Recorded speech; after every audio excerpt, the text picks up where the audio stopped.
Notice मुझे दिया गया, मकान मेरे बेटों के नाम है, गिरा दिया गया। आप तय करेंगे, अदालत तय करेगी कि ये माफिया है कि नहीं। इन तीनों में से किसी को दोषी पाया है अदालत ने।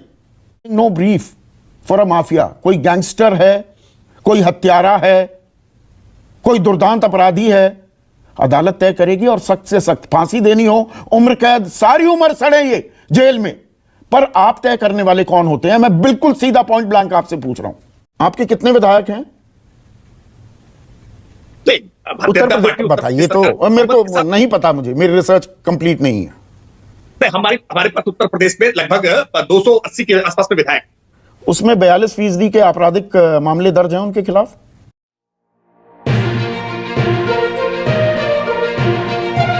रियल एस्टेट डीलर को किडनैपर कर जेल में पीटने का आरोप। मोहित जायसवाल की 2 कंपनियों को बुजुर्गों के नाम कराने का भी आरोप। उत्तर प्रदेश के पूर्व एमपी और बाहुबली नेता अतीक अहमद पर सीबीआई ने केस दर्ज कर लिया है।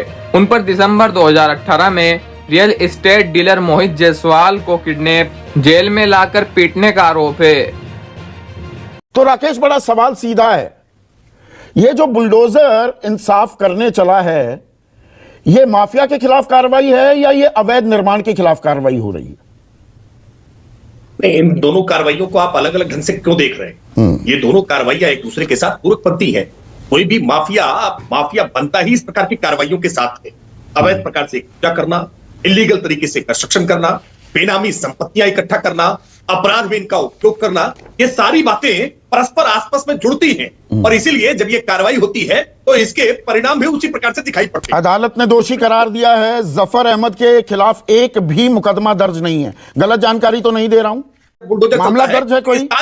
मामला दर्ज है कोई, या आपने कह दिया उसको अंतिम सत्य मान लिया जाए? यही कानूनी प्रक्रिया है देश की। आप तो खुद वकील हैं।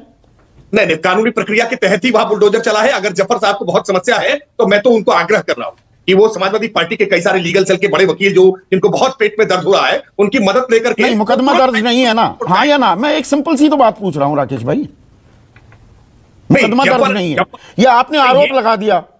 नहीं, आरोप नहीं लगा दिया। ये प्रॉपर्टी अतीक अहमद की बेनामी संपत्ति थी, इसलिए ये आपने अदालत में प्रूव कर दिया। नहीं, इस प्रॉपर जो प्राधिकरण के कानून है, प्राधिकरण के नियम है, उन नियम और कानूनों के तहत जाकर के ही वो हटाया गया।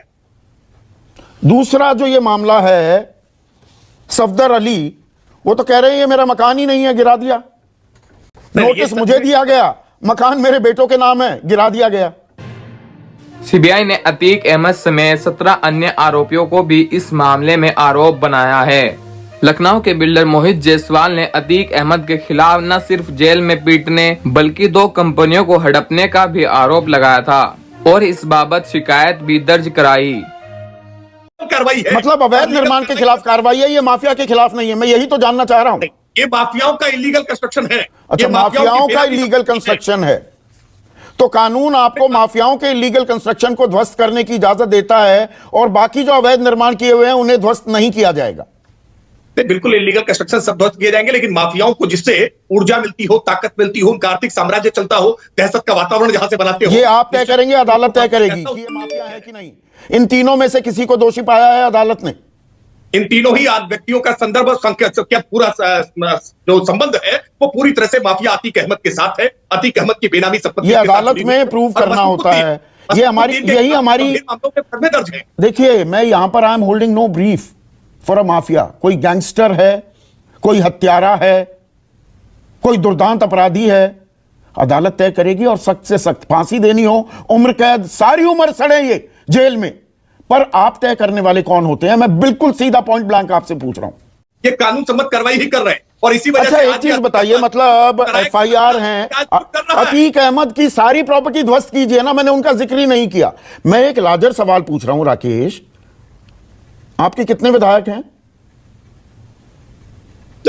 उत्तर प्रदेश बताइए तो, मेरे को नहीं पता, मुझे मेरी रिसर्च कंप्लीट नहीं है। हमारे पास उत्तर प्रदेश में लगभग 280 के आसपास में विधायक, उसमें 42% के आपराधिक मामले दर्ज हैं उनके खिलाफ।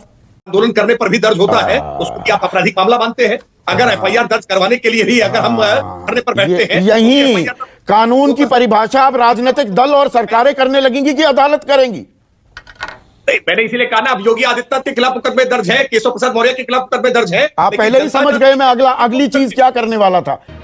कथित तौर पर अतीक अहमद के गुर्गों ने 26 दिसंबर 2018 को बिल्डर मोहित को सरेआम अगवा कर लिया था। मोहित को उसी गाड़ी से देवरिया जेल ले जाया गया था। आरोप है कि अतीक अहमद ने मोहित की बंधवा कर पिटाई करवाई, साथ ही उनकी 2 कंपनियों को जबरन अपने गुर्गों के नाम करवा लिया। अच्छा, जनता जानती है, जनता तय करेगी। जनता तालियां बजा रही है, तालियां बजाने से प्रजातंत्र, भीड़ तंत्र तय करेगा इस देश में कानून। मैं फिर से कह रहा हूं, यहां माफियाओं की पैरवी नहीं है, पर कानून, there is a rule of law, वो अदालत फॉलो करेगी या आप तय करेंगे। की बात की है, जिन 42% जनप्रतिनिधियों की बात की, फास्ट ट्रैक कोर्ट में उनके मामले चल रहे हैं, और फास्ट ट्रैक कोर्ट में हमारे भी कुछ विधायकों को सजा हुई है, उनकी विधानसभा से सदस्यता भी गई है। आ सकता है माफिया को साफ किया जाएगा। नहीं, कोई माफी देनी भी नहीं चाहिए। माफिया को माफी क्यों देंगे? पर यह कार्रवाई अवैध निर्माण की है ना, और अवैध निर्माण बस इन 3 जगह हो रहा था प्रयागराज में। मेरा सवाल ये है, और भी कई जगह किया जा रहा है, कौशाम्बी में भी, हाँ, मऊ में भी हो रहा है, मुख्तार अंसारी के भी, वो भी एक और कुख्यात अपराधी है। 50 ऐसे अपराधी हैं, बड़े अपराधी, मैं केवल उनकी डिटेल्स बता दे रहा हूं। 1200 करोड़ से तो ज्यादा ताल ठोक कर कहिए ना, ताल ठोक कर कहिए, क्योंकि आप माफिया हैं इसलिए आपके मकान गिराएंगे, पर आप नहीं कहेंगे क्योंकि ये गैर कानूनी हो जाएगा। तभी अरे बिल्कुल संदीप जी, बिल्कुल कोई गैर कानूनी नहीं होगा, बिल्कुल कानून सम्मत होगा, बिल्कुल कानून सम्मत होगा। आप ऑन रिकॉर्ड ये कहने को तैयार हैं क्योंकि ये माफिया इसलिए मकान गिराए, या ये अवैध निर्माण था इसलिए मकान गिराए? नहीं, माफियाओं के काम वैधानिक नहीं होते हैं, माफियाओं के काम गैर वैधानिक होते हैं, अवैधानिक होते हैं। और इसी मोहित जायसवाल को लखनऊ से अगवा किया गया था और देवरिया जेल ले जाया गया था, जहां जेल में बंद डॉन अतीक अहमद और उनके सहयोगी ने मोहित के साथ मारपीट करने के साथ ही उसकी गाड़ी पर भी कब्जा कर लिया था। इस मामले में कृष्णा नगर कोतवाली में FIR दर्ज कराई गई थी।